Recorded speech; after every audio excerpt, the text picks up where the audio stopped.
Hello and welcome to Sustainable Action here on Cozy Radio, the heart and soul of the city. Welcome to our year-end review, and before we get to the year-end, we are here with a big friend of the show. Would you like to introduce yourself to our audience? Yes, I'm Kelly Jones with Love Your Child's Care Childcare. I have an in-home program on the southeast side of Indianapolis, and we hire and train other people to become early childhood educators in the Indianapolis area. So you're saying that it takes training. I love that you said that, and you noticed that I said that. Yes, it takes a lot of training, actually. It's human brain development at the core, at the seed, at the base level. So yes, it takes training. It takes more training than we require at this point. Well, that just sounds like our education system at this point. Right? I agree with that. I will 100% agree that we need to really focus on our education system, because that's our future workforce. So what are we doing if we're not going to develop it? Which is one of the odd things I find about the government structure that has been squeezing money out of the education system and pouring it into the prison system. Well, those prison spots have been prepared based on that. I mean, they're literally like, there's a preschool to prison pipeline that many of us discuss, and it's based on not having equitable access to high quality early learning experiences. And that's not just saying in childcare, that's just saying that we're not making sure that moms can give that equitable access to their young children, or parents. Let me say parents. We're not making sure parents of all types of families are able to give their children that type of equitable access, because we have everybody working 5 jobs, 3 jobs, whatever, like 3 to 5, it feels like 5. You work 2 or 3, you can't be with your child to give them that intrinsic value that you carry with you to go be the hardworking person that you are. And you're not there, you can't be there. You're providing food, you're providing the house, barely, but you're not providing those moments that the children need to be able to confidently develop and become their own individual adult. So I've read that so much of who we are as human beings is set by the time we're 5 years old. A lot of the basic tracks are laid down in the beatbox of our lives. Yes. So you train people to actually focus on a curricula that specifically works to develop these positive personality traits. Yes. So the current system of early childhood in Indiana requires a person to have a high school diploma, a clean background, a clean drug screen, a TB test, a physical, CPR, and 7 online trainings. And they can walk into the classroom and be in charge of our young children. What we're hoping to do with our little love company is to take that much further into CDA Development, which is a Child Development Associate credential. It's the very basics of early childhood and development as it should look in the classroom, and hopefully inspire them to move on through their associate's degree, their bachelor's degree, and even their master's degree. The big problem in early childhood is that even if you get a master's degree in this field, you're still not able to make the same type of salary as someone in, like maybe a nurse in that same level of education. Yeah, somebody else in the master's degree, can make 6 figures. Right. But you're lucky to make 5. Yeah, pretty much. Yes, we're lucky to make 5. We're lucky, like many times, like right now we have majority, and I don't like to state numbers too much because I could be totally wrong. I might have might be a new stat out there, I don't know, but I do know there's a majority of early childhood education professionals, also known as child care workers, also known as babysitters, also known as daycare people. There's so many terms around what that human investing in this tiny human, what they need. There's so many terms for it, and we've got people making minimum wage as it is, $7.25 an hour, to do the most important time, or to not do it, but to interact, cultivate it, to cultivate the earliest brain development. And when we know that it's foundational, we know that 90% of the brain is developed by 5. We know that the environment of the child has to be set in a certain way to allow them to have free reign over what they want to learn. You know, we're already pushing the higher ed and the L-ed and pushing it down, and we're gonna start testing these toddlers. And I'm like, wait, on what? Like, on the natural processes that we do. Like, if we want to learn about physics at 1 and 2, and I'm going to take this moment to thank the Indianapolis Protect and Serve. Thank you guys and gals for rushing off to take care of people in need. Go on, absolutely. Kelly. We love you, firemen. And I'm off that role, but that's okay. Training, yes. And the thing is that even with the training, like, we want our teachers that have our children that they're most vulnerable to be educated people. Yes. Like, we're like, yeah, I'm going to drop my child off. They're going to be so well taken care of, and that person's going to remain calm all day, and they're going to understand that even when little Susie is having a meltdown, that they have to step back and take a moment and figure out, why is Susie having a meltdown? What happened before the meltdown? What's happening during the meltdown? What will we do after the meltdown to help Susie process the meltdown? You can't do that on old school style. Oh, just, put her in timeout. And you have to have a psychological moment with this person to help them through what they're having. And when we don't, when we just like, rub it in dirt. You got a boo-boo and you go rub it in the dirt and those old things. They're not processing the things that have happened to them. And so they grow up and they don't process the things that are happening to them as an adult. And instead they potentially become addicts or do other types of harmful things to themselves. They just don't get to live the best life that was available to them when they were born in America. In America, where we should be having the child that is born should just opportunity, boom. It's America. This is America. It's America. Here's your education. We're supposed to be number one in all sorts of things. And I think we are number one in all sorts of things, but we are not valuing it in the right way. Because I really love my country, and I think that we should be leaders in how we treat our country. We're only as strong as our weakest link, and we're not putting the money into all these individual links. These young children aren't getting. They should have the best. Teachers should be well paid.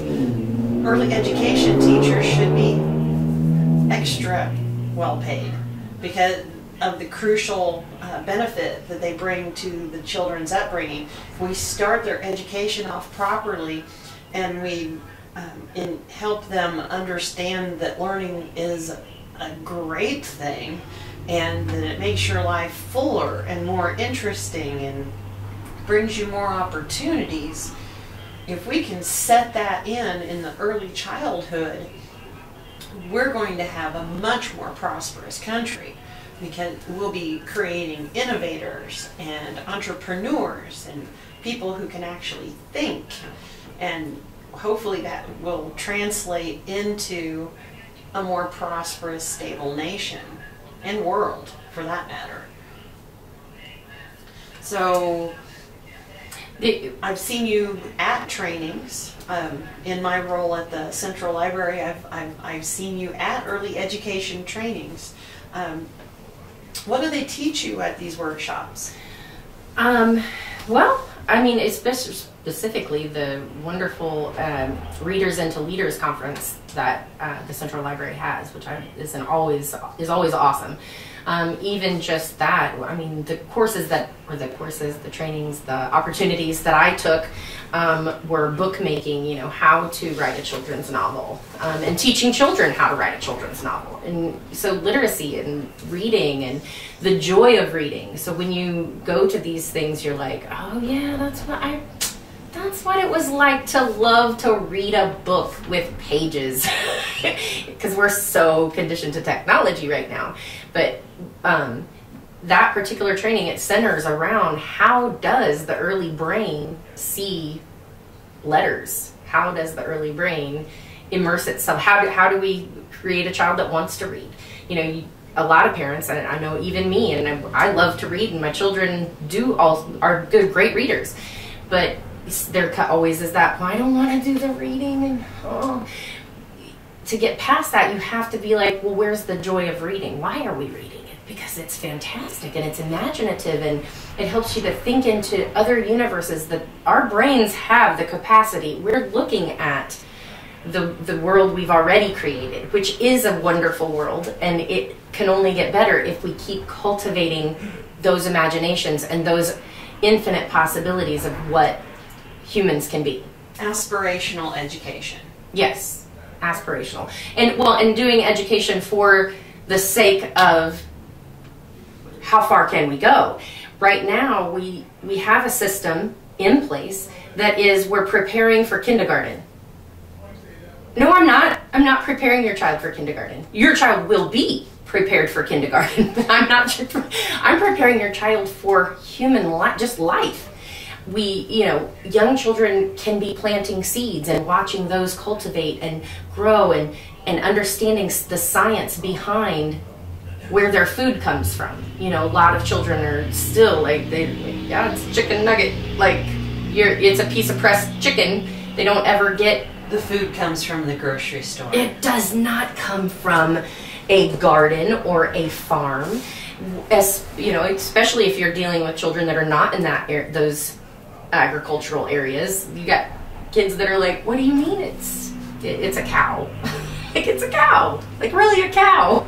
They need to see those things, you know. And great early childhood educators I've seen do numerous things to help children understand where their milk comes from, there's one lady, she used a rubber glove, like to help the children simulate what it was like to milk a cow. You know, for a kid that can't get to a farm, that's the closest they can get, but at least they're connecting those dots. You know, this is where my milk comes from.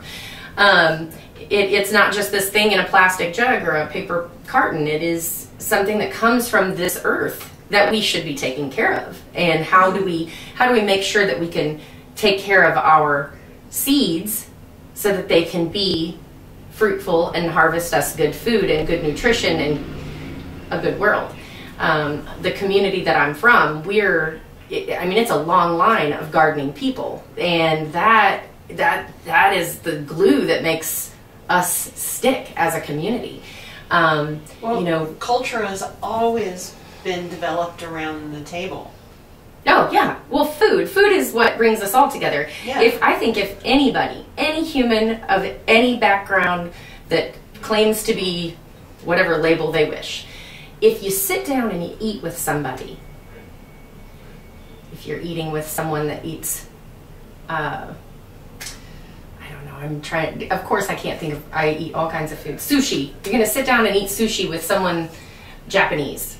Like, you really get a feel for who that person is, and you get back to the basics of life. We're all here to sustain each other. No, we need food. Everybody needs food. Everybody has to eat. And community around a table has been a long tradition.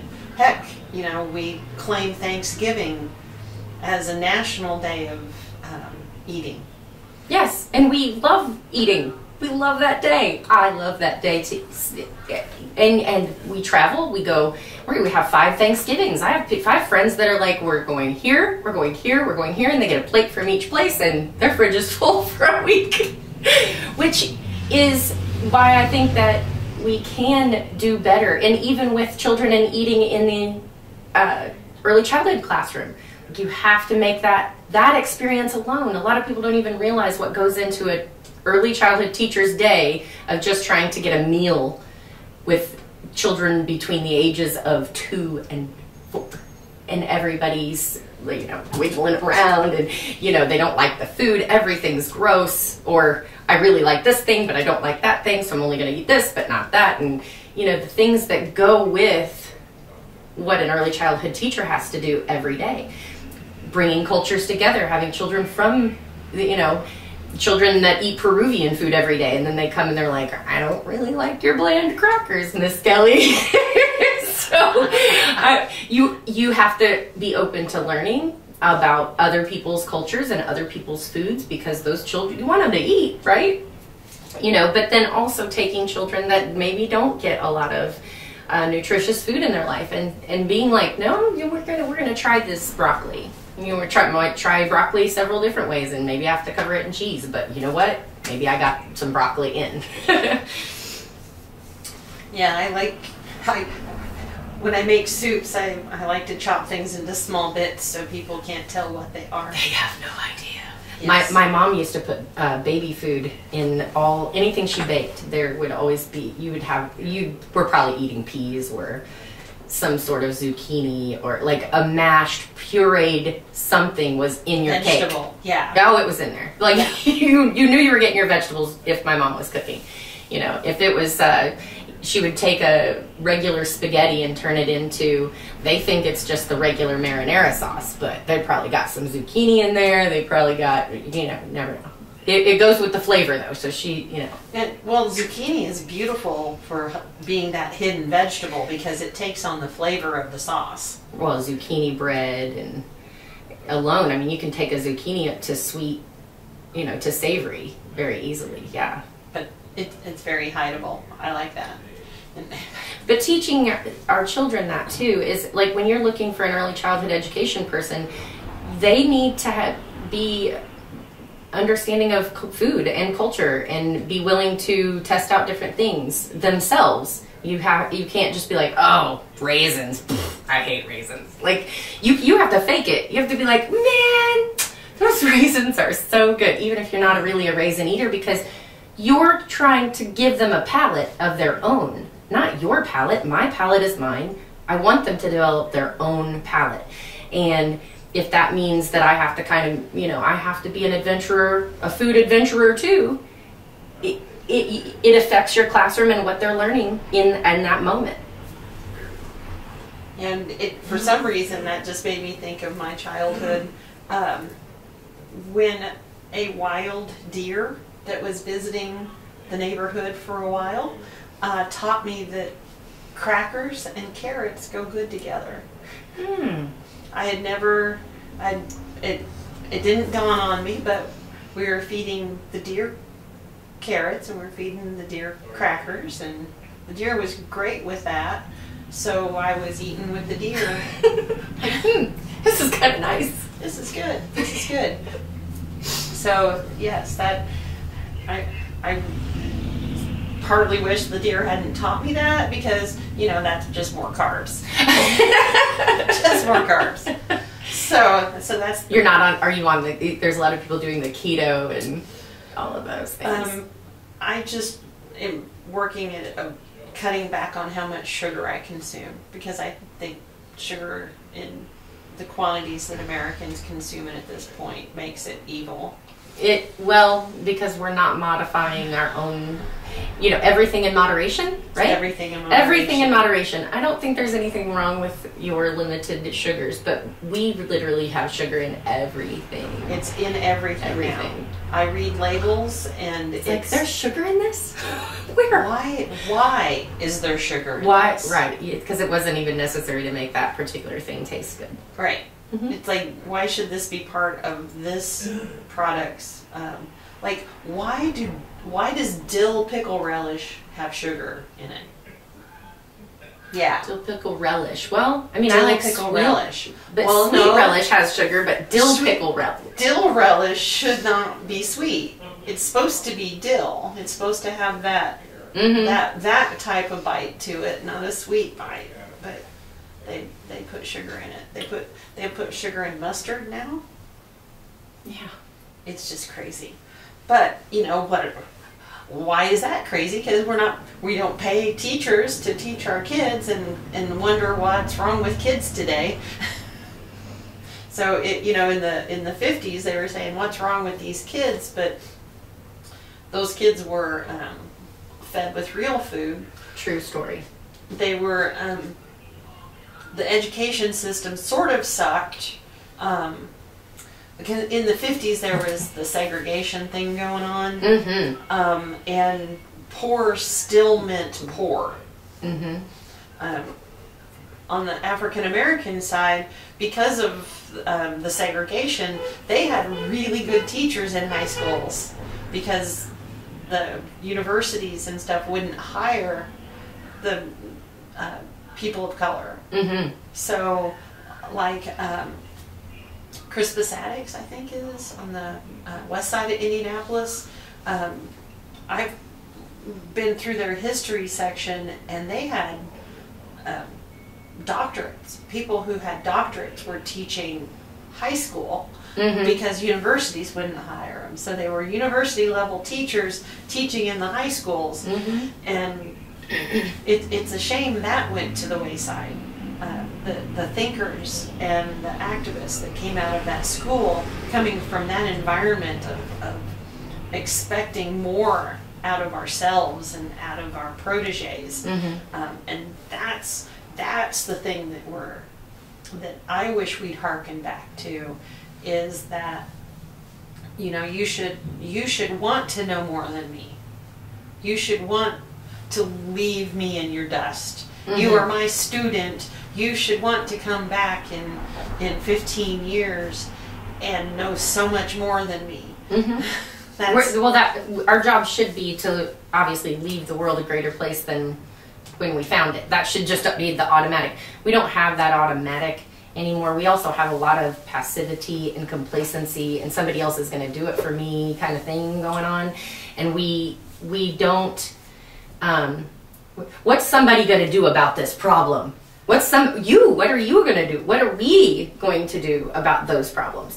What are we going to do about education? I participate and try to help education move forward by learning more about the election processes and talking to my legislators and meeting potential Congress people on the radio. You know, like I'm trying to make an impact to help us all see that early childhood is our best, it's our ground zero. This is, like, it blows my mind that people aren't like, oh my gosh, what are we doing? Why aren't we?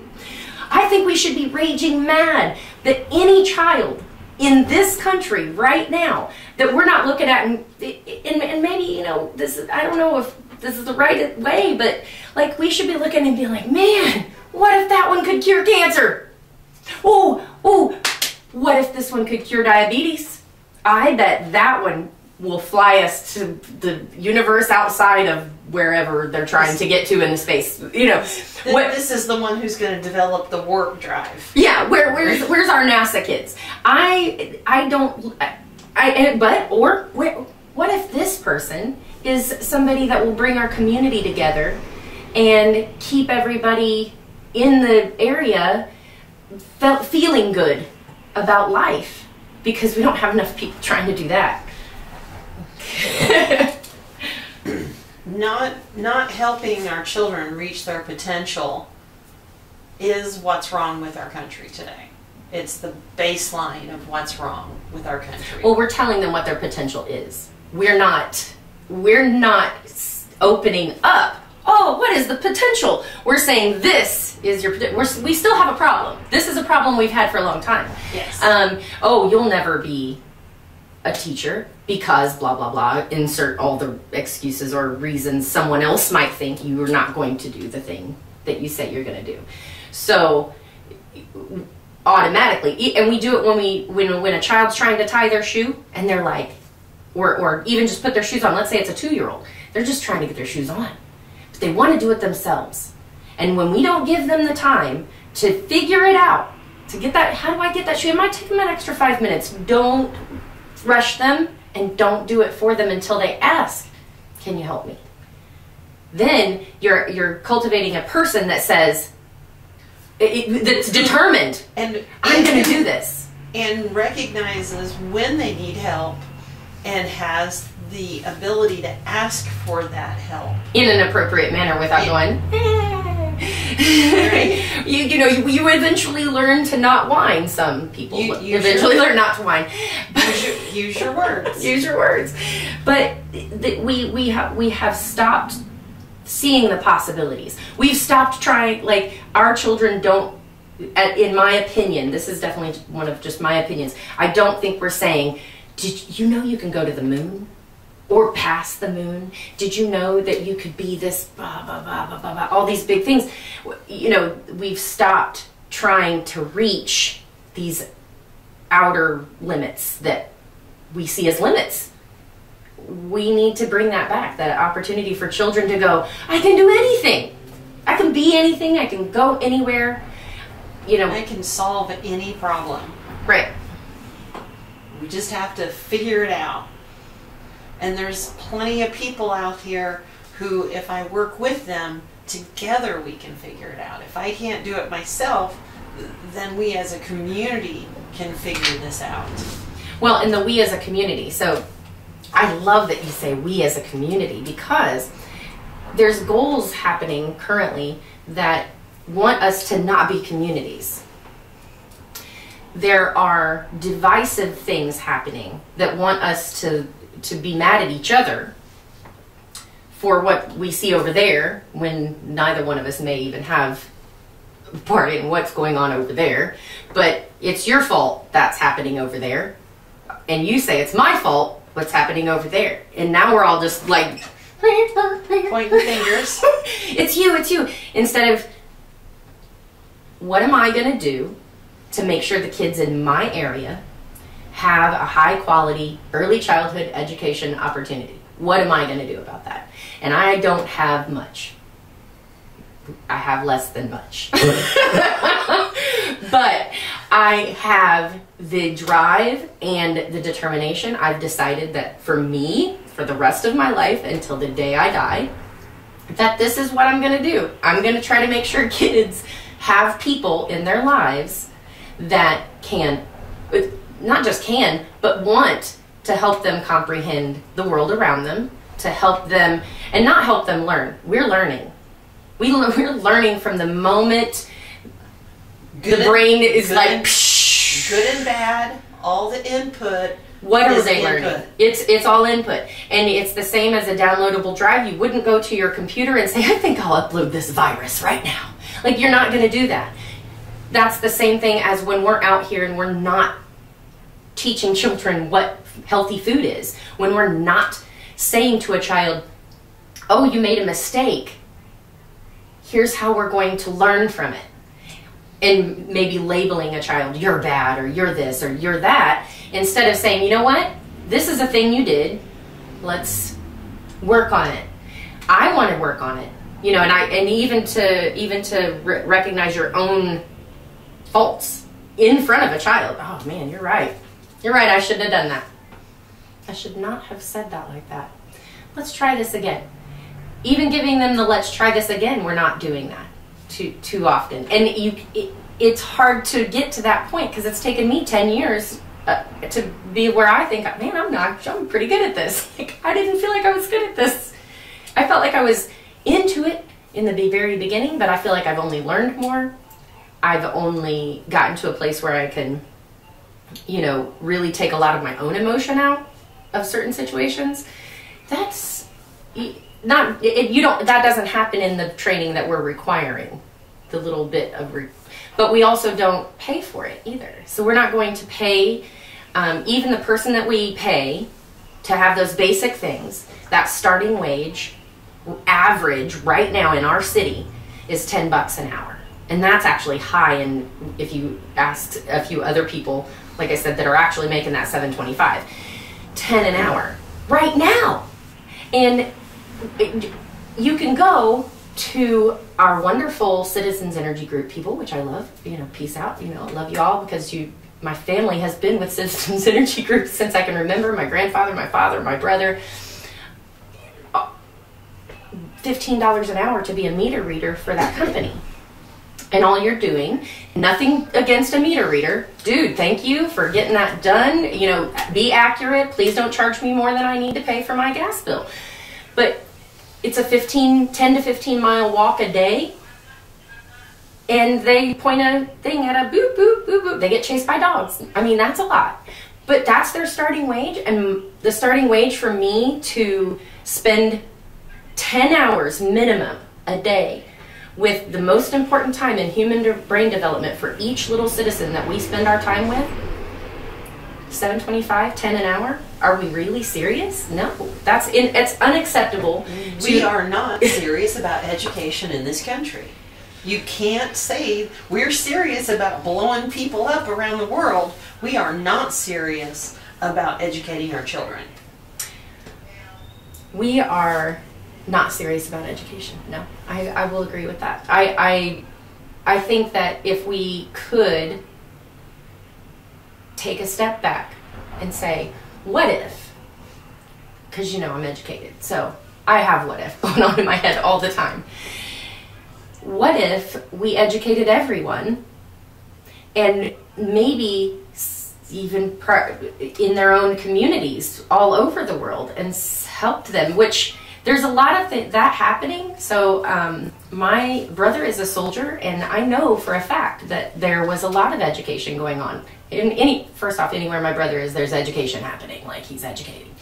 But that some of those initiatives all over the world do include education, but I don't think that we're even serious about it there. And we have been discounting humanity as humanity, at ourselves. Like, we're not looking at the possibility of saying, here's what is going to help your environment be better. Teach, and having humans from the very beginning and saying, here's how you're going to get to the next stage where you don't have to be food insecure. To me, even every summer when I'm teaching that gardening piece, the little preschool teacher's teaching the little seed planting game. Yay! No, I'm teaching someone to feed themselves for the rest of their lives. And many of us have lost the grip on how very, very rebellious that is to the current corporate structure. Grow your own food. The property that I'm on, the one section of it was gardened forever by my grandmother, even through chemotherapy. This woman was a true warrior. She fed the neighborhood. Like, everybody had food. If grandma's garden was growing, we were getting food. Everybody had a bag of food. She'd drop by. You'd just have vegetables showing up everywhere. We ate. Our community ate. Anywhere around her, people were, if she knew you, you knew her. I got cucumbers. You want some cucumbers? Like, that is how communities survive and thrive. We're also missing that in our own communities. Like, the adults that used to do that aren't necessarily doing that either. In our neighborhood, and I've been a member of the Willard Park neighborhood for several years now. And one of the reasons that I got involved actively in the neighborhood association was to set a path for our neighborhood where we would maintain enough vacant spaces where we could fall back to growing food in our community, where we could have the places to do the food production instead of putting a house on every piece of land. And that has been a true struggle, and basically we lost. If my ex-girlfriend and I, if we didn't buy the land, it's getting a house on it. That's the way it looks right now. So we're doing stuff right as individuals to look at the future quality of life for our community, but even as community leaders, we didn't get buy-in from the community development corporations because they don't make money off of a vacant piece of land, even if it is a community garden, they don't get any revenue from it. They don't see the value. It's not like they're gonna sell a house.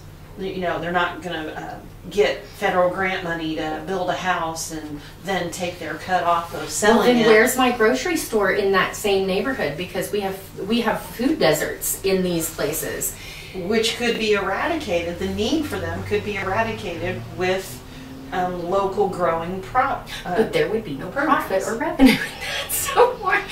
But we don't look at the intrinsic value of what having food readily available in the community is. Well, then everybody might survive and, you know, have a leg up. And if you're eating clean food, maybe your brain might develop better and function better. If we're not a science experiment, which is personally, I think that genetically modified organisms is a science experiment to see what humans can process after man's manipulation. But you know, I'm not a scientist. I cannot prove that.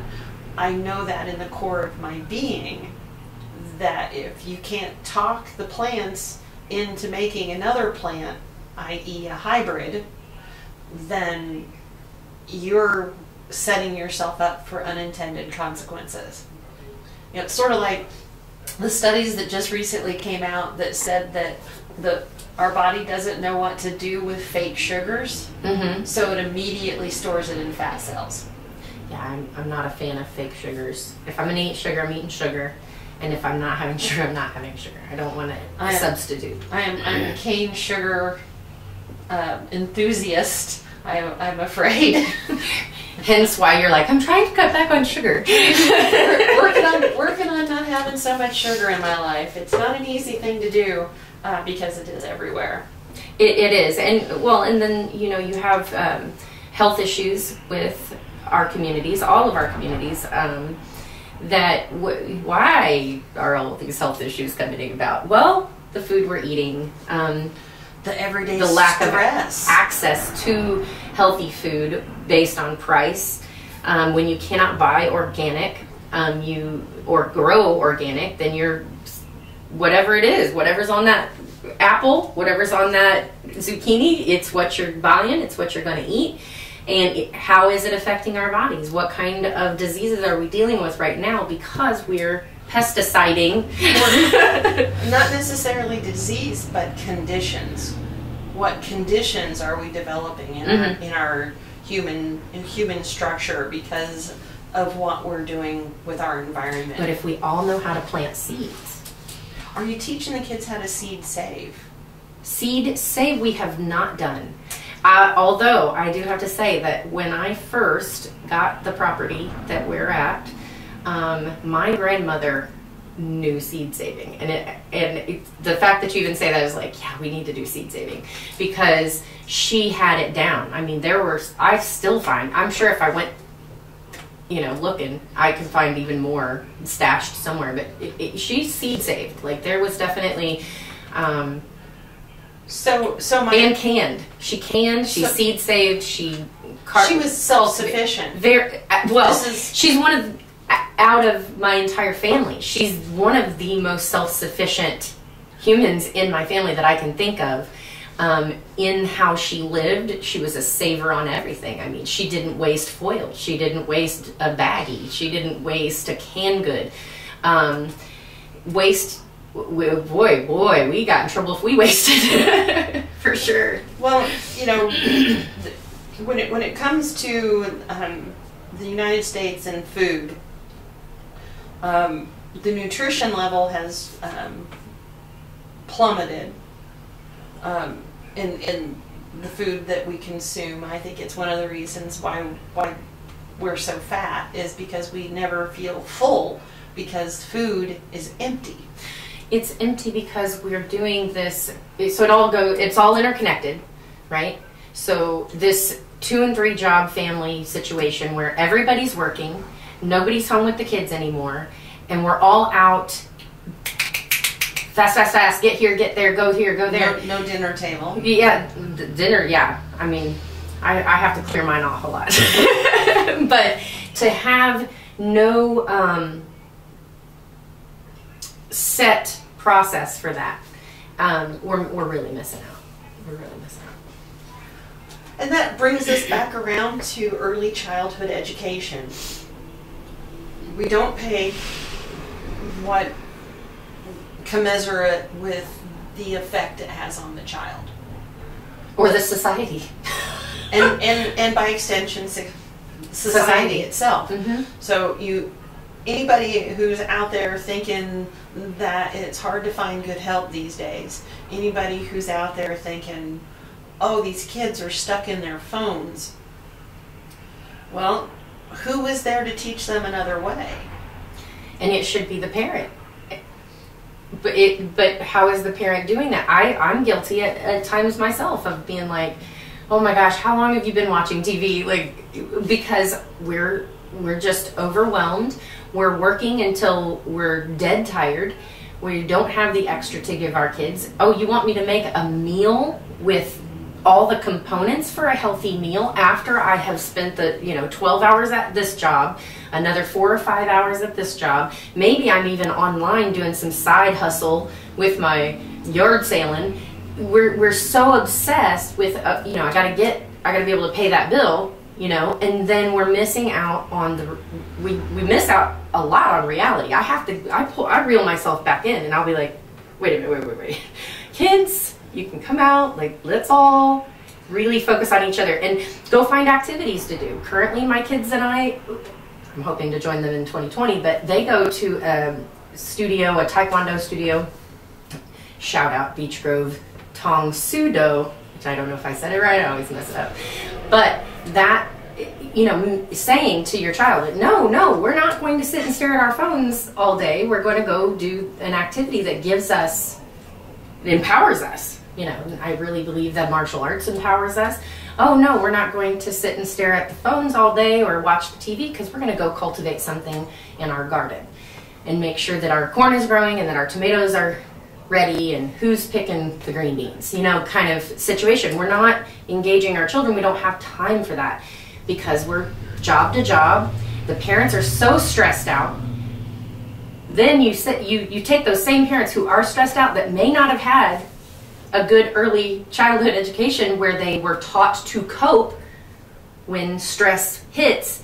Oh, and now I'm going to go hit the bottle. I'm going to go get my meth. I'm going to go like these. I'm going to go self-medicate. I'm going to go self-medicate to the downward spiral, even if that means it's a big chocolate cake and a bucket of ice cream. I can't say I haven't done that. So, how am I going to make myself feel better in these 5 minutes that I have to try to feel better? Because in 4 hours, I got to go jump back into somebody's job situation, like whatever I got to do over there. So, big picture, I'm pretty open on this show that I'm a Bernie Sanders supporter. His policy issues, the direction that he wants to take our country, I'm really down for that. I am a Bernie Sanders supporter as well, and I'm also an independent. So when I say I'm a Bernie Sanders supporter, I want people to understand that I don't do party politics. I listen to everybody. I try to understand everybody. I have voted Republican. I have voted Democrat. I want to know, what are you doing as an individual in this world, on the planet that I have to live in, the community where I live, doing to help this city, right, to do your job? So that said, Bernie Sanders has the most comprehensive ideas on what needs to happen for our country to move forward, to be the leader that we have been. What do you think of his education platform? Education for all. I want to hear more on early childhood education from him. I feel very strongly that if he would come out the gate hardcore with early childhood education and hit the points of equity in early childhood education, whether you're a child that has a parent that makes 10, 15, 20,000 a year, you have access. all the way to the what we call the working poor. So my childcare serves the gap people, the ones that don't qualify for federal funding but also can't afford $300 a week. There's a huge gap of kids that are missing quality care in that. Well, my favorite part of Bernie Sanders' policies is he removes means testing. Means testing, explain, because maybe I want to make sure I know what you're saying. Means testing means you're filling out a form to prove how poor you are in order to get that. I call that the interrogation, because I've been in that position where it's like, oh, you need some help? Let's make sure you're doing all the right things. Like when a child gets to elementary school, to age 5, they're automatically just, you don't have to say, I'm this poor. Please give my kid an education. You don't have to do that anymore. There's an education available for that 5-year-old. However, what we have done now is that we've got the 5-year-old at the time when we don't interrogate the parent anymore, and we're gonna have that 5-year-old for a good chunk of time, right? Mm-hmm. We missed the first 5 years. So now we get them when they're, the kindergarten teachers get them when they're 5, and they're like, okay, woo, what do you want me to do with this person who cannot be next to another person without whacking them in the head for a toy, which is something that happens developmentally and naturally, and you work on those skills early, before 5. They're not able to do the processes. They can't cut their fine motor skills. They've never been given a pair of scissors at this point in time, and it was different issues before, but their thumbs are here. They're not cutting. They're not actually writing with instruments. They don't get dirty anymore. God forbid, don't get the child dirty. What are you doing? They don't play in the mud. They don't dig for worms. Their muscles in their shoulders that you are required so that you can actually write are not even being developed, because we're not focusing on the child as a whole human that needs to experience all the things. We're missing the mark. So you're located on the south side near Beech Grove? We are very close to Beech Grove. We're actually, if you know where Emerson and Raymond cross, we're 1 block west of Emerson on the corner of Raymond and Sloan, right across from Public School 114. And we have, it's like a little yellow cottage. I dream of one day having, somebody wants to give me money to turn it into a arts center and gardening extravaganza. Do you have openings at your school right now? I do. I have 3 openings right now for children 2 to 4, 2 to 5. I mean 5 I say because we're in the middle of the school year, so they're not really in kindergarten at this point. But. And what do they get for their money? Oh, here's what they get for the money. One, someone who's deeply passionate about the development of their child. That's first and foremost. Second, yoga. We do yoga every day. We do art every day. We dance every day. We count. We read. We garden. We play. We get outside every day. And, you know, sometimes we have to judge the weather, but sometimes it's exercise in putting on your cold just clothes. Putting your going outside and deciding it's cold. It's too cold. Let's go back in. Yes. Sometimes it's that, but I lean towards like I love these new preschools that are they have no building. They literally are outdoor preschools. I don't think that I could pull that off because I do like the comforts of my building and a bathroom. These are things that I enjoy, but for the most part, like the going outside part, you know, there's a lot of programs that are not making outdoor time a integral part of their program. I would rather spend all of our time outside than anything. Like if the weather is right, we're going to go outside, and we can do everything we need to do outside. If we want to talk about colors, we can do that outside. We can do our ABCs outside. We can count outside. We can run, jump, play, wrestle. Some things you can't even do inside. Like you don't really want them running inside, so don't want them throwing a ball inside. No, we try to limit that stuff. Not that it doesn't happen, but we have you know, I'm very proactive about potty training. I believe in body positivity with potty training, because a lot of people are like, well, it's just, you know, so many minutes sitting on the toilet, or make them go every 2 minutes. Go, set a timer. Like, I don't do all of that stuff. I talk to them about how their body feels. Do you feel like you got to go? If you feel like you got to go, the bathroom's over there, and here's how to use it. And then, you know, even when we're in those, you know, children are vulnerable getting diaper changes, like that's like your most personal stuff going on right there. So even when I'm, you know, interacting with an infant, I'm having a conversation. Huh, you have, you know, a poop. You are dirty. Let's get you clean. Oh, doesn't that feel better? They're speaking with me. I'm speaking with them. I'm letting them know what's going on, just as if a doctor, you know, when you go to the doctor, they're like, I'm going to touch you on your shoulder. I'm going to touch you on your hand. I'm going to touch you. I'm going to wipe this. I'm going to do that. Because that's language development, that's social skills for an infant, to let them know, and to let them know that they're important enough to have that conversation while they're vulnerable. I think it will, to me, that sets them up to understand what good touch and bad touch is. Absolutely. Well, and to emphasize to them that, you know, what I'm going to do to you is something that your parents are okay with, and we're getting the business handled. Yes. Other than that, we're handling business, and we're locking up shop. And then we don't have to do anything else. We're just going to go back to playing and have a good old time. Locking up shop, we're going to... Well, and even like a 4-year-old. So 4-year-olds, they don't always want your help. I can't say they shouldn't have my help. Sometimes I'm like, are you sure? Are you sure?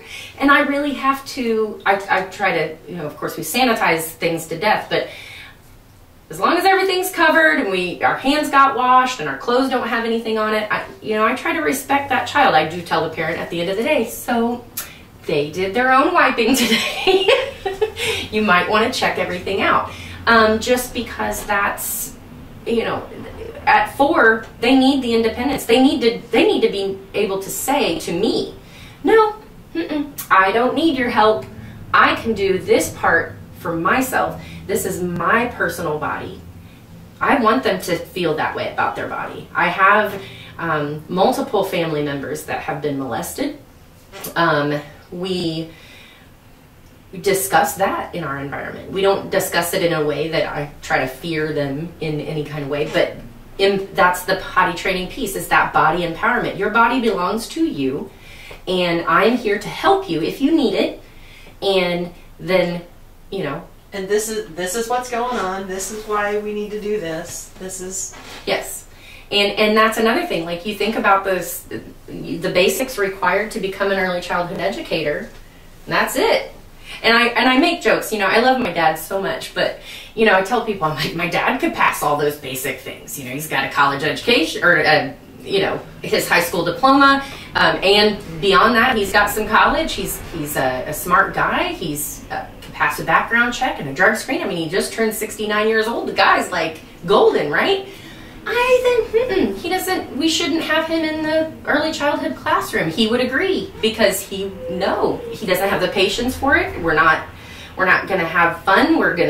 Things would be a little too stiff, because he would worry about people getting hurt all the time. Like, he wouldn't be okay with this position. We can't just look at everybody and be like, oh, you got a high school diploma? You're breathing. All right, there's the door. Just go check out those children. Like, that's not how this works. We have serious things, body things that we have to take care of. Mental health that we need to be, how do we help this person understand that their mental health is important? You know, without saying mental health, because they don't know what that is. What do you mean by mental health? I'm a little kid who just wants to play. That's the basics. They come to the door, they just want to play. They want to know that they're not in a place that's going to be too conforming. You know, they're upset when they're like, what do you mean I have to sit at a table all day and draw all day? I'm 3. I should be able to move about the room. If I feel like writing, the paper's over there. You know what I mean? Like, that's where we're at. Like, that's another thing you get when you come to our program. Like, your child's going to come in. Is there a cookie cutter curriculum? Absolutely not. Because I am not a cookie cutter person, and neither are any of them. What do you want to learn about today? Let's find that stuff out. like, well, let's talk about food. You know, what's good food? Yesterday we watched some good old Mr. Rogers talking about healthy food while we ate unhealthy food. And we discussed that. And it was kind of like, Miss Kelly eats unhealthy food? Like, it was a purposeful day of, we're going to bring your favorite chips today. And we did, and we enjoyed them, and I enjoyed my favorite chips. But we also talked about, hey, look at those apples and oranges and bananas that our friend Mr. Rogers was talking about, dipping it in peanut butter, putting raisins on it. He made it like a little face, look like a little dragon. Because the brain doesn't divvy things up in a way that makes us go, this square has to be learned today. Like, we can integrate all of that, you know. Another thing of what's wrong with our general education system is it's basically was developed to turn us into factory workers. Yeah. And the funny thing is where's the factories? Oh, we have no, what factories? Like, maybe we need some factories, but we are not ever, first off, we're never going to get more adult people that create things that we need to make in a factory if we don't start opening up, or not even opening up, but allowing the mind to be opened up to the potential of creating something new that might help us out. You know, the Steve Jobses of the world didn't just come out of, you know, some conforming situation. That guy was created in a time when play was essential. Play just happened. I remember it, almost 46 years ago right now. There was no, hey, do you want to go? It's time. Or not hey, do you want to? Definitely. We had, Mom, I'm going outside. And the back door would slam. I didn't have a fence. We played out there. We did some things we probably shouldn't have done, like painted the dog with tar once. But, you know, we got through it. The dogs got clean. But at the end of the day, we made mud pies. We formed stuff with our hands. We worked hard at trying to figure out what we could do. When we're out here, what can we do? We don't have the what can we do anymore. And in curriculum, a lot of the problem with canned curriculum is there is no, well, what are we gonna do? From a 4-year-old. They don't even have that question. They're like, well, what are you going to tell me to do today? I don't know how to tell you. We're here to play. And then if you come up with this cool idea and you're like, hey, let's build something, then we go through Miss Kelly's house and we start finding the stuff that we can use to build the thing you're thinking about. That's the kind of stuff we're doing. Sort of like when I became dedicated to getting a skater park on the Near East Side, because kids took a vacant lot that had some divots in it from where the house had been demolished. Mm-hmm. And they were out there building their own freaking jumping ramps and stuff. How awesome. So you mean that you had young carpenters out there doing carpentry type things? They were doing their darndest to create themselves a place where they could do some of the tricks that they wanted to be able to do, even though we were, as a society, weren't providing them with a place. Mm-hmm. So they were attempting to make their own place. And then what happened? Because I feel like that there's an and then what happened. Well, we have the promise from the city mm-hmm. that Willard Park will have a skater park in it. Ooh. Yes, that's the verbal commitment from the city. Okay. The Parks Foundation has a fundraising component on their website that I'm distracted because of the election coming up. Mm-hmm. But with the proper funding, we can get the money coming to it. We will have a real skate park in Willard Park. That's amazing. So advocating it for over 10 years. Oh wow! So those kids that were how old when you saw them start doing this? They're in their 20s. Now? Now. So 10, 11-year-old kids Yeah. were dreaming this up. Yes. And now the potential for the city to actually do it is existing. Yeah. So those kids actually learned that their advocacy for themselves and what they wanted works to an extent. It's hard to say what they could pull from it, because when you've lived 2.5 decades, over a decade is painfully slow movement. And Well, because when they were 10 and 11, there should have just, like, can we not just get a skate park? I mean, I don't know how expensive it. See, but then you get into, well, what about our liability if they fall down and get hurt in the skate park? Well, the Parks Department has its own insurance situation, and I can tell you that the one and only skate park that we have in the city has never had to settle A liability. a liability claim. That's good. So that's good evidence for this skate park. But Yes. the 10 and 11-year-old that thought about doing it are now working jobs, and they don't. And they might not have time to. And But so what they started, a future generation hopefully will get to benefit from. yes. But what I love is that a 10 and 11-year-old were thinking up.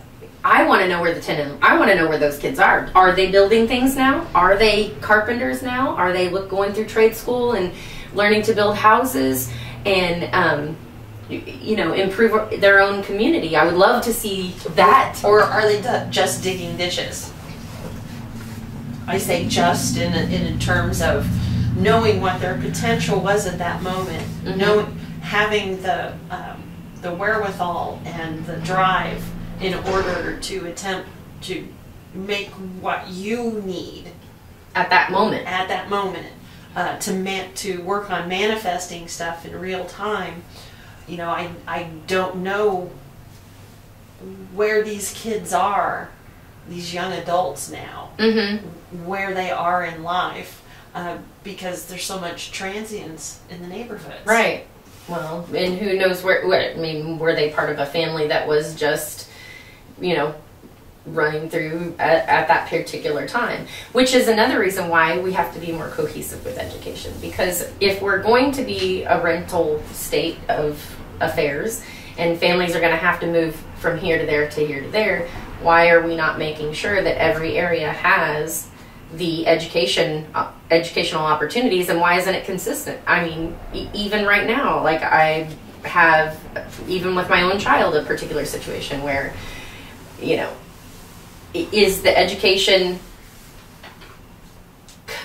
comparable to other locations? Like, is what she's getting, or my son's getting where they're at, comparable to a higher or a more in-depth education somewhere else? Like, I'm just like, even as a parent, you're constantly wondering, are my kids getting what they need? And I love our school system. Let me just be clear, because I love where they're at and they have a good time there, and I feel like they're doing well.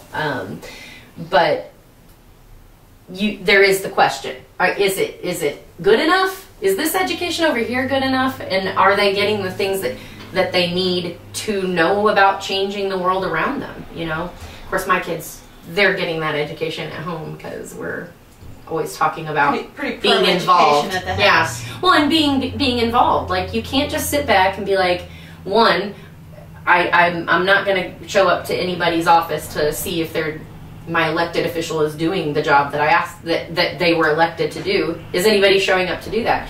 We have to be able to do that with our kids. Both of my son falls asleep to news. Like, he's like, Mom, we turn on the news so I can fall asleep.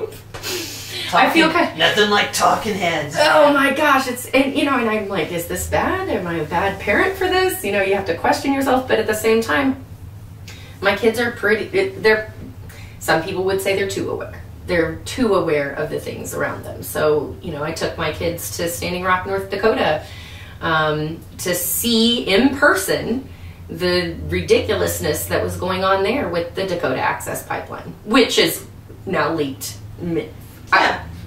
I don't know the current count. It's thousands of times it's leaked. The river is being polluted. Thousands of gallons. Yes. Everything that the First Nations were saying about the pipeline have proven to be true. Huh. I mean, when you consider that it's not if a pipeline will leak, it's when a pipeline will leak. And what are you going to do when it does? What are they doing now when it does? And the thing is that my children are they aware fast enough?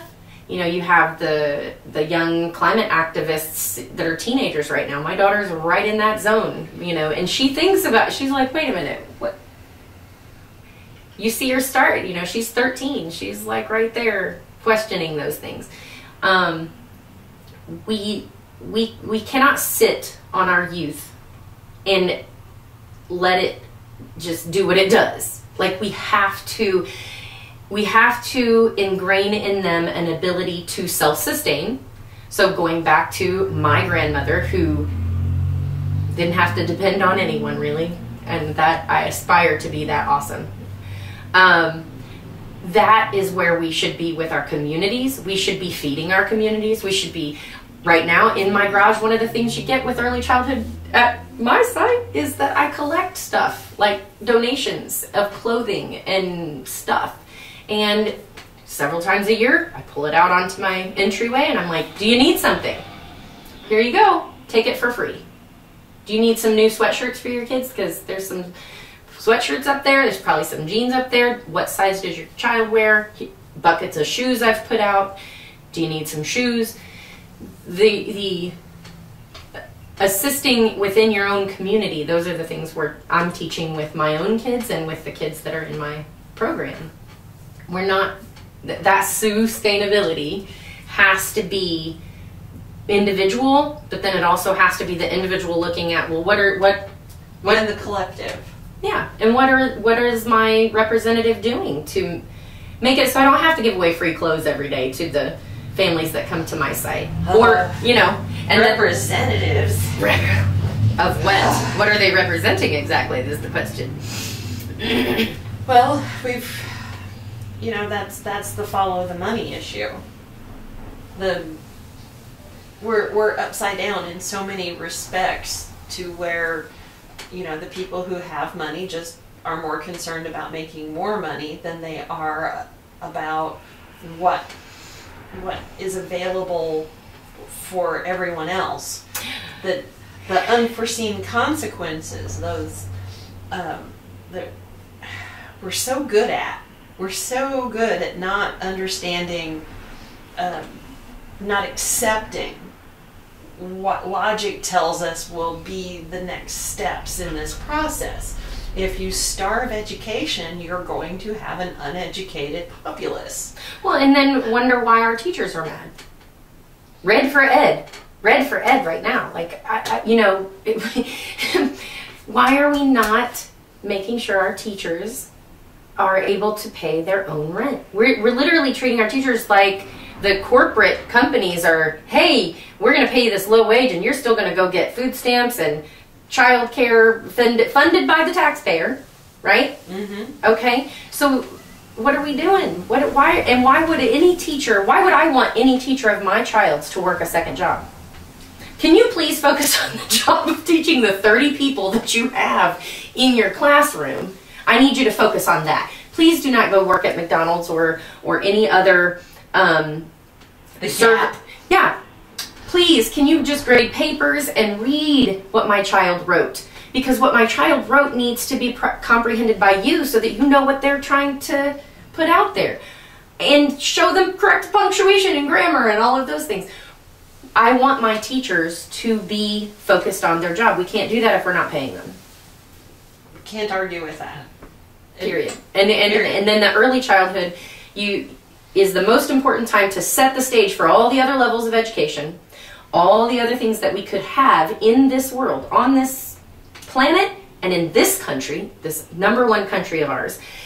Then we need to treat our humans, the seed humans, as the #1 people and say, okay, well, educate them.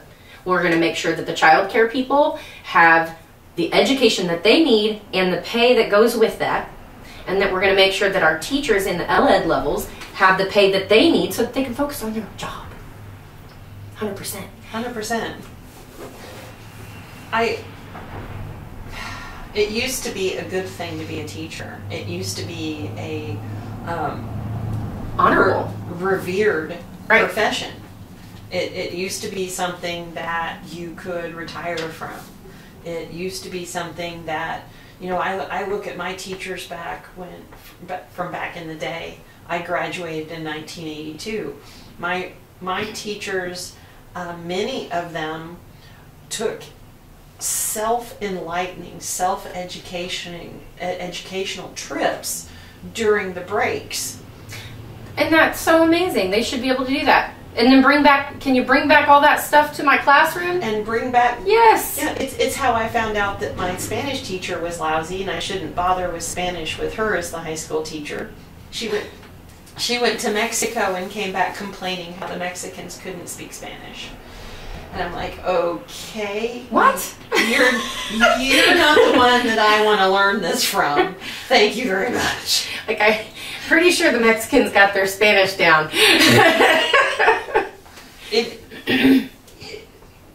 It was but see, I was a freshman in high school, and because of the way I was raised educationally and putting things out there, I recognized by that statement that she was wasting my classroom time. Mm-hmm. That there wasn't any point in really trying to learn Spanish from her, because apparently hers wasn't applicable in real life. Mm-hmm. Right. So it's like, but I had the early childhood education from my family, and I was really... Well, and family's your first teacher, and family can be... We really need to support it's the family. We're missing it so much. Like I said, if we're all working 3 jobs, the family is no longer the first teacher.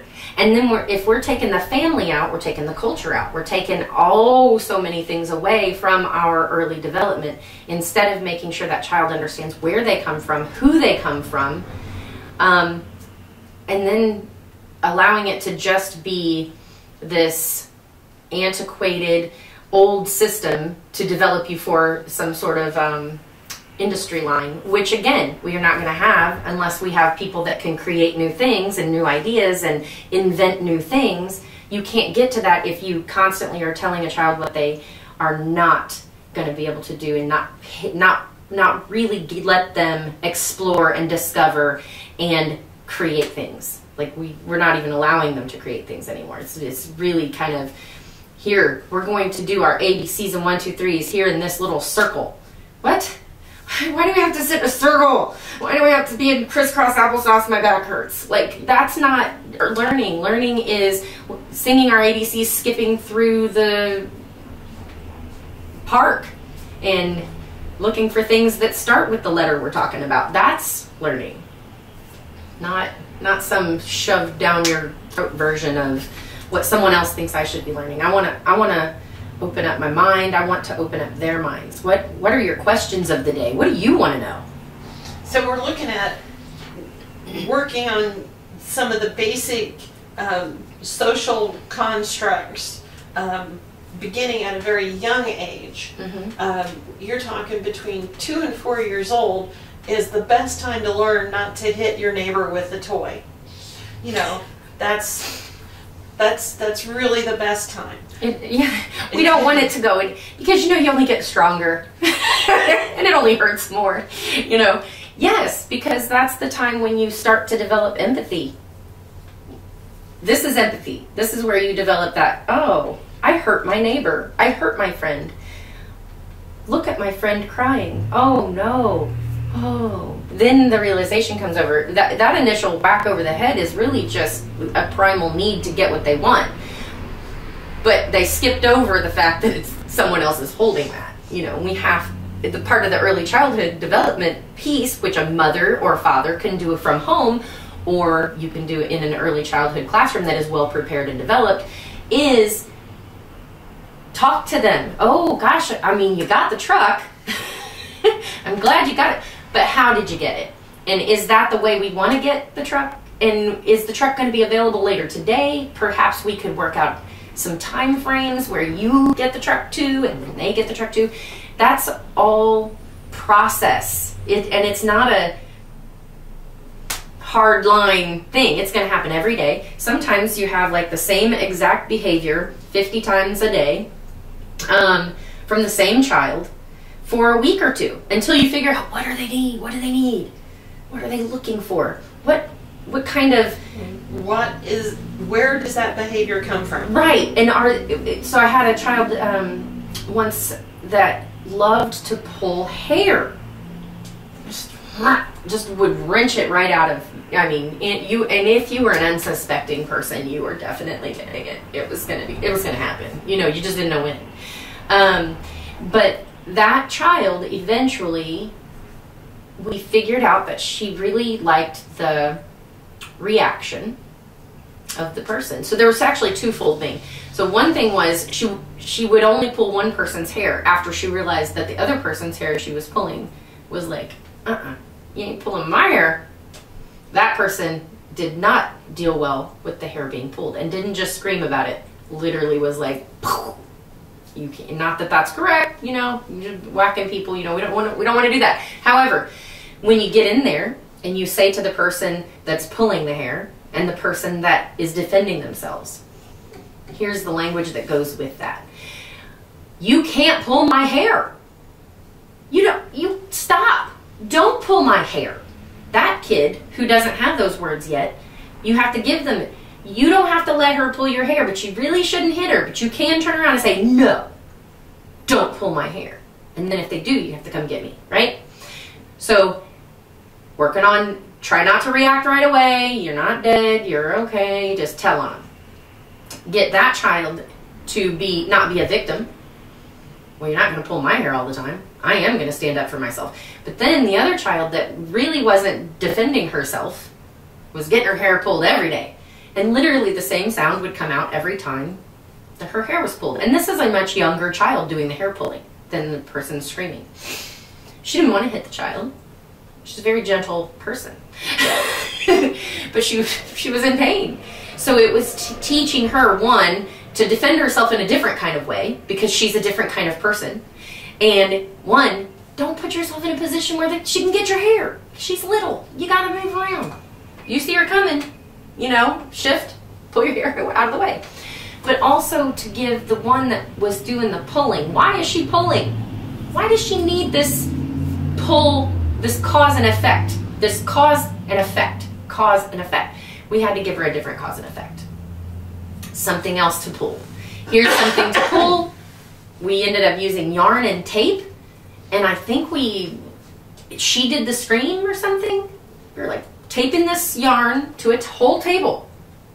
Pull. And then we had her go, ah, pull. She stopped doing it to the friend that was screaming because we figured out another way for her to get the same sensory need, because really it's just a sensory need she was going through, but it was affecting another person. We had to pull that back. That's very, very interesting. But you know what? I didn't get processing that. I didn't get all that information and the way to do that by popping out of high school at 18. First off, when I was out of high school at 18 and even 21, I was not in a position to be anyone's early childhood education person. I lived a whole different life. And that person today, who I am, has helped me not just be a great early childhood teacher, but also a wonderful family support person, because I see families from all walks of life and I want to meet them where they are and I want to love them through whatever they're going through. Wouldn't it be nice to have funding that... You can end right there. You don't even have to finish. Have funding. Wouldn't it be nice to have funding? Funding without means testing. So early education would be, well, for one, because there was free state public college, university, trade schools, since those would be free, paid for by, like Bernie has it, is paid for transaction tax loops on Wall Street speculation. Yeah. So the gamblers on Wall Street would pay for people being And they educated. And they should. So, how are we going to get more Wall Street gamblers if we don't educate the kids? well, they're sort of doing a closed loop system now where it's only their kids who get to come play that game. So that's nepotism at its finest. So, you know, with the education to be free, and then living wages for everyone. Mm-hmm. So the baseline being $15 an hour in the middle of the country, Mm-hmm. that would be fine here. I feel sorry for the people on the coast because I lived in New York for 7 years. $15 an hour is not going to cut it. No. they're the minimum is for them should be around $22 an hour. Mm-hmm. When I was running for office, that was one of the things that I wasn't really hip on Fight for 15 because I thought it should be a regional wage Mm-hmm. to go with the cost of living in those regions. Can I say one thing that I really loved about when you did run is that you wanted term limits on Congress. I just want to say that out loud because I really think that is one of our biggest problems right now is that we have career politicians that are of the nepotist type and continually do things not in representation to the people that they're serving but in representation to themselves, and that's not your job as an elected official. Self-enrichment, self-aggrandizement, it's hard for me to stomach. You know, I understand that Bernie Sanders wouldn't have 30 years in Congress If we had term limits? if we had term limits. But, no. But people like Bernie Sanders, he would find other ways. He would be in other avenues. He would definitely still be representing the people in whatever capacity he could find. Sorry, just had to jump there. And make my point. Yes. Because move around, do something else. The people who are public servants, they will continue to serve. There are people that are public servants right now we don't know about. Oh, wait. I'm talking to a couple. I think we're public servants. I think we're public servants. I think we are. And the thing is that nobody's paying me to give a hoot about the people in my community. Nobody's sitting there going, gosh, wish that Kelly lady would, care more. Like, nobody's doing that. I just wake up every day and go, yeah, I really care enough to keep what I'm doing. Even prior to my program, prior to coming back from New York City and opening my program, I've always been a person that's like, where can I volunteer? What can I do? From my point of view, I've been doing free dance teaching classes for many, many, many, many, many, many moons. Since probably before college, before I was getting a degree in dance. I have taught dance for the sake of giving knowledge and body positivity to other people. That's a public servant is not something that is just because you got the title congressperson. A public servant is just a human that believes that the public is also needs to be invested in if we're all going to survive. Yeah, my producer, Phil Coleman, is a public servant. He's not in any elected office. He's not several of those line items that people attempt to. You have to have one of those check marks in order to be a public servant. He does it through entrepreneurial ways and is doing a lot of community building through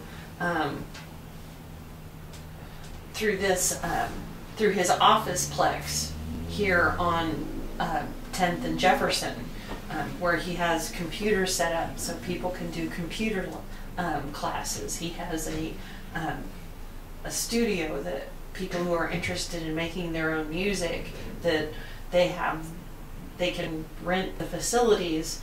And with Phil, it's about talent, it's about fostering a movement, helping people better themselves with what resources that he has accumulated through his successful life. Mm-hmm.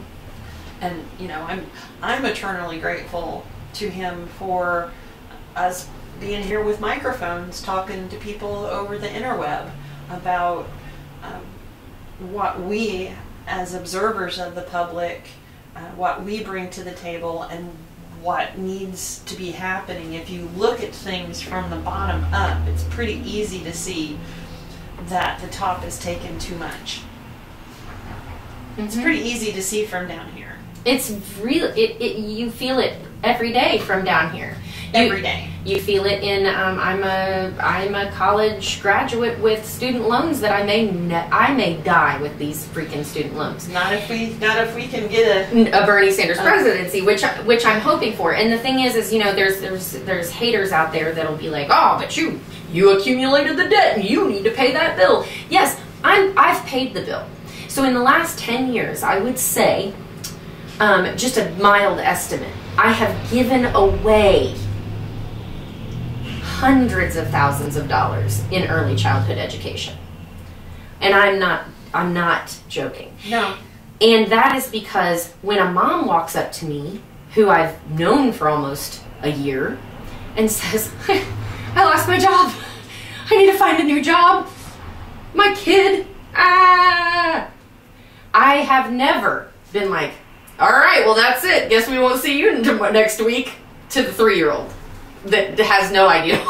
Like, what do you mean I don't have school anymore? I love going to school, or, I mean, you know, depends on the day sometimes. Yeah. But everybody has that. But ultimately, I've never been like, or, hey, you know, I see that you have childcare, and your sliding scale says it's $300 a week if you make over $90,000 or $100,000 a year, creating a sliding scale so that you're like, yeah, not everybody can pull off a $15,000 a year childcare bill. And so sometimes, and the lowest dollar right now for quality programming, $6,000 a year. So if you're making $20,000 a year and your childcare costs you $6,000 a year, where are you at? What are we doing? And then again, that means-based stuff means that child now pays for the parent's poorness. And that's okay, except that as a society, we're missing out. We're paying. We're paying because that child is now, it's generational poverty that we can't stop if we don't help that kid understand that they can plant a seed and grow some food, that they can do their own shoe tying, that they can pull their own pants up and get on with their day. That if we're not saying that to them, we're not building them up to do that, and mom's not home building them up to do that because she's working 3 jobs, or dad, whatever, I'm sorry, I'm a mom, so I focus on moms. But if we're not doing that, then we have a whole other generation of people that are going to be like, I can't make food for myself somehow, so can I please have some food? Or accepting. See, another problem I think that we have is we have a lot of people that are like, yeah, Walmart's all I can do. That's the only job I can do. I'm going to accept this in my life. And then I'm going to go punch the clock on that job, accept that the government's going to give me my food stamps because Walmart won't pay me what I am worth. Sorry, Walmart. Evil empire to me. Well, you know, they lost my business a long time ago because they did a lot of what they do with their employees is an issue to me. And I used to spend $400 to $800 a month at Walmart. So back in the day, maybe if y'all want to, back when Sam Walton owned it, when Sam owned it, I shopped at Walmart. Yeah. And when you walked in the door there, where they had the greeters, the signs that were above the shopping carts had pictures of American workers in American factories that they were touting how they were saving jobs in America. And Sam died, and the next time I went into Walmart, the very next time I went into Walmart, the pictures were of Walmart employees. And it wasn't talking about saving American jobs anymore. The visual stayed the same, the words changed. So if you weren't paying attention, you didn't notice that a switch had been term. Right, and that now all your money is not being to American workers. It's going to, which again, I'm a humanist. I love Chinese kids. I want all of them, and everybody everywhere everybody's child all over the planet should have an opportunity. They shouldn't be in sweatshops. They should be having a great opportunity, period. Point blank, end of story.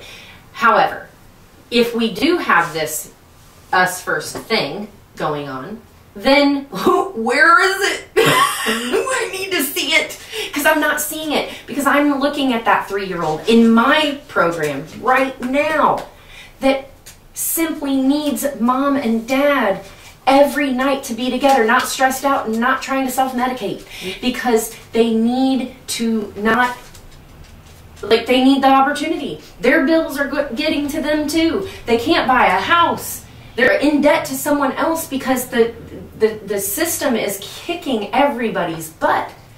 And we stopped funding education, so the costs per individual for college have gone way up compared to what they were when the older set of baby boomers, the top end, I'm at the bottom end of the boomers, and they shut the door behind them. They shut the door behind them. I mean, you used to be able to get a college education for under $30,000 for 4 years from a state college or university. I'm currently at $100,000 that I owe, and I cannot buy the property that I own technically. Right now, I want to buy my property. I cannot. Oh, that's okay. She keeps hitting I'm sorry. The thing in front of the microphone, folks. It's okay. She talks with her hands. I've learned to practically sit on my hands. Thank you, Mom. I was doing that for a while. But I don't know why we are not no, I do know why. The education. It's the education piece that we're missing, because we're literally not realizing how this is all affecting us. Our potential as a society is greatly hindered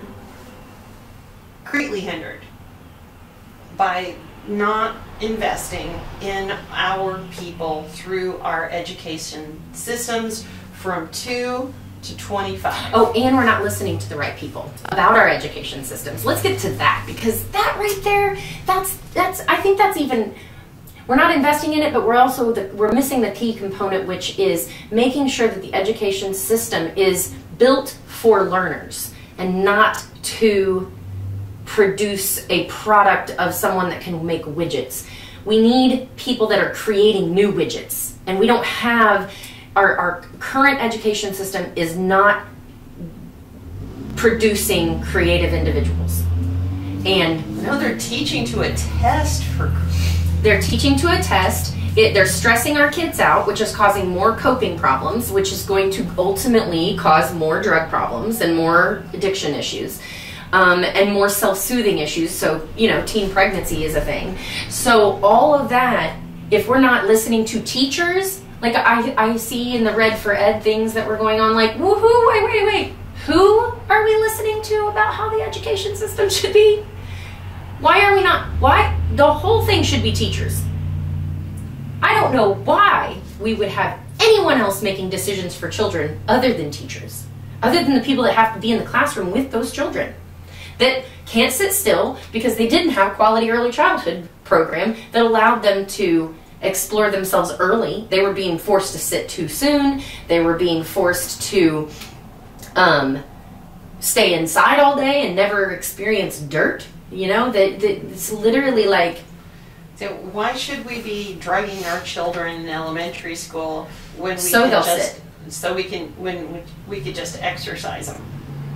Don't give them exercise. I have a very rambunctious son. I mean, he's rough and tumble, and he's a dude. He's the dude's dude.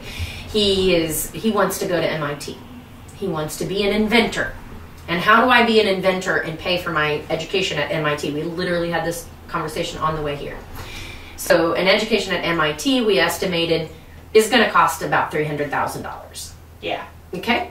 And that's not a state college or university, so it would not be free. It would under the education proposals by Senator Sanders. Which is fine, and there should be for-profit. I think the market is available for every possible. That's, to me, another beauty of America, is that the market should be open to having all of these options. There should be a public option for education so that the people that don't have can get some education. But you think if you educate them and you give them the free education, why couldn't they go to MIT eventually? Because now they're making enough money, they could pay for their own education if mom and dad couldn't pay for it. You know what I'm saying? Yeah, it's not that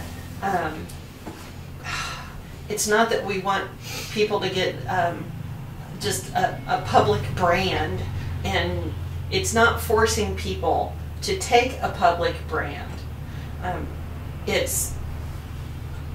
We need people educated to a certain level in order to face the technology that is coming about. Leveling the playing field.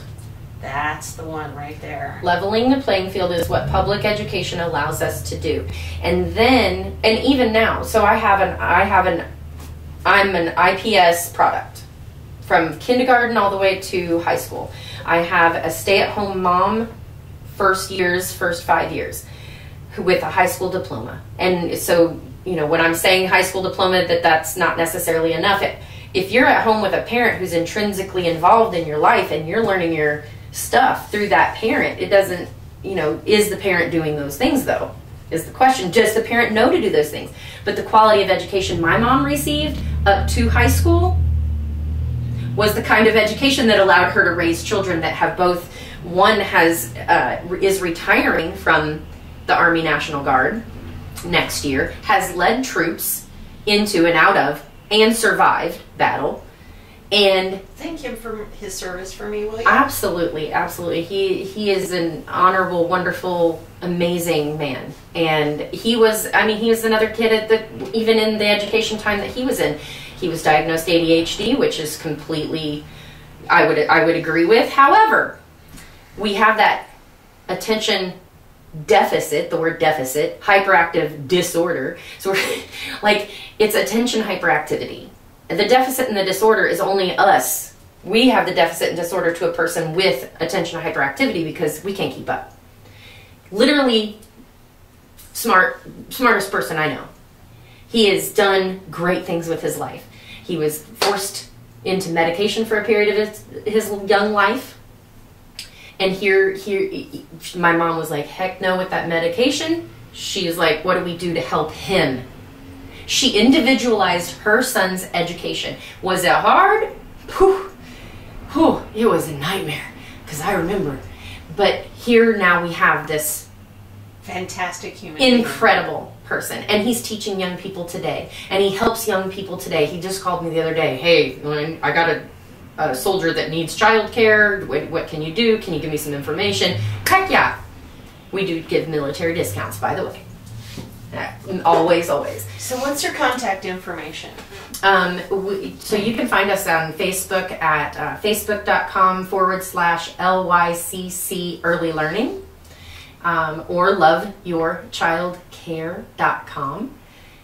So that's our website, and we have a Facebook, and we have an Instagram, which is Love Your Child Care. That's our Instagram account.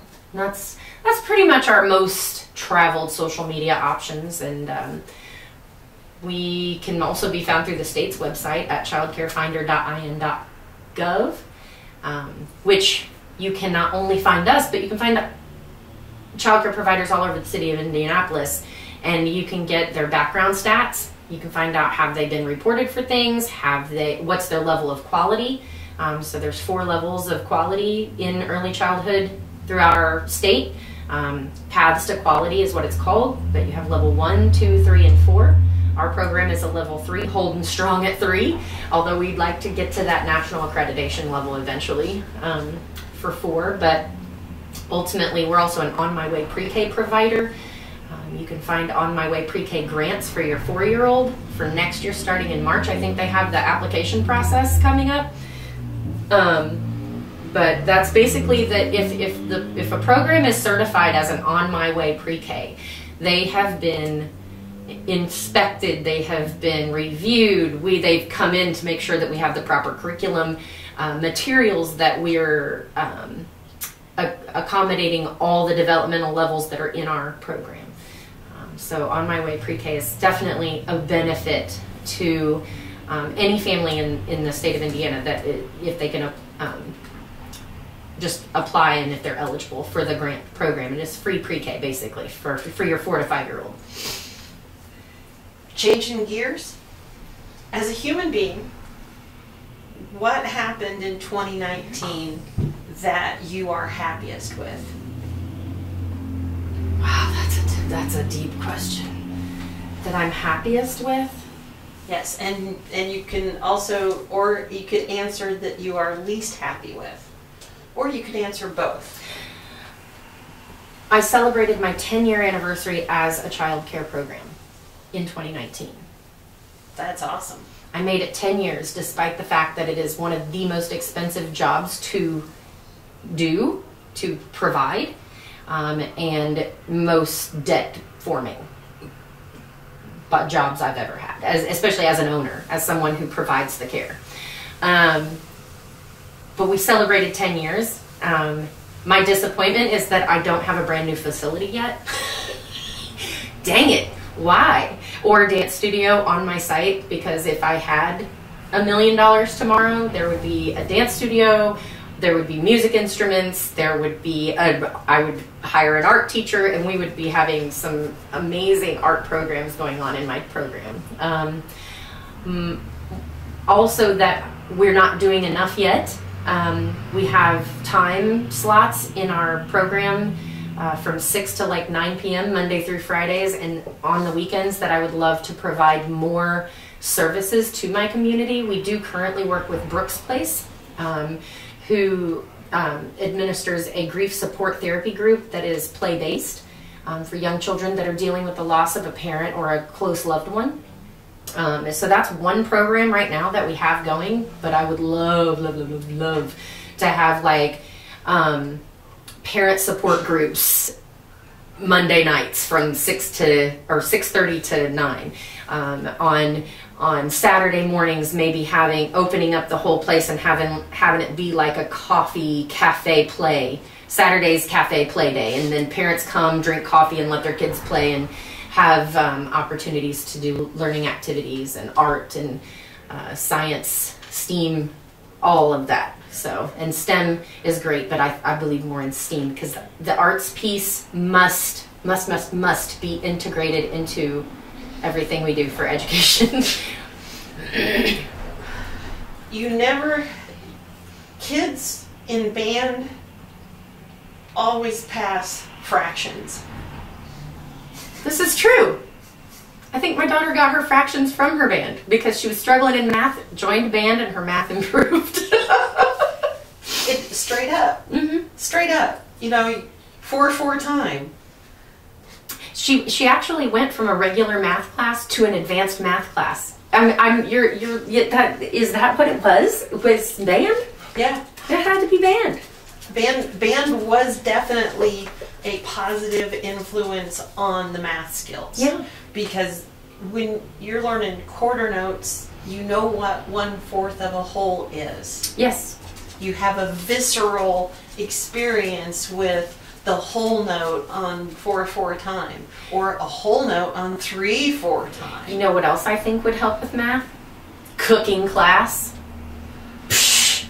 Where'd those go? Where did cooking class go? I loved cooking class. And you know what I remember about cooking class? The best thing. 7th grade cooking. Home ec. They called it home ec, right? Yeah. So I'm older, right? This is stuff do they do home ec at all anymore? I don't know. But no. But to have the Dawn dish soap, the smell of Dawn dish soap, the blue stuff. Because they always had us, they taught us about cleaning up after you touched your ground beef. Now you must make sure that you have cleaned everything, you cooked your ground beef or whatever. Like you sewing. Touched poultry. You touched poultry. You sanitized the environment. You learned about vinegar and baking soda, although I learned about a lot of that stuff from home, but it was integrated into that classroom. At this point, we need home ec back because people do not know how to cook anymore. They don't know how to cook for themselves. I'd be willing to have home ec at my childcare. So for me, my biggest disappointment of 2019,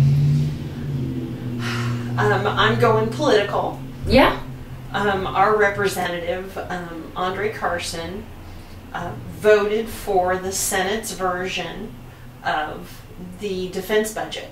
I didn't know that. Yep. He took the House sent a version of the military budget to the Senate. It had a half a dozen things that were aimed at the troops families, sustainability issues, all these things. Child care for the military families, possibly? I don't know if that was a specific, but there was a half a dozen things in there that the House had put in there that made more sense.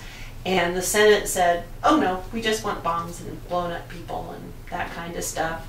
And they sent that version back over to the House. And the House just said, okay. Did they read it? Because reading, I'm noticing, is a thing we're not doing much of anymore. Andre Carson could reach out. One of his people could reach out and explain why he thinks he's good to veterans, why he thinks that our system it's fine to blow up so much of our money, why we have such a huge money. Well, this is a terrible transition because we ran out of space on the digital camera.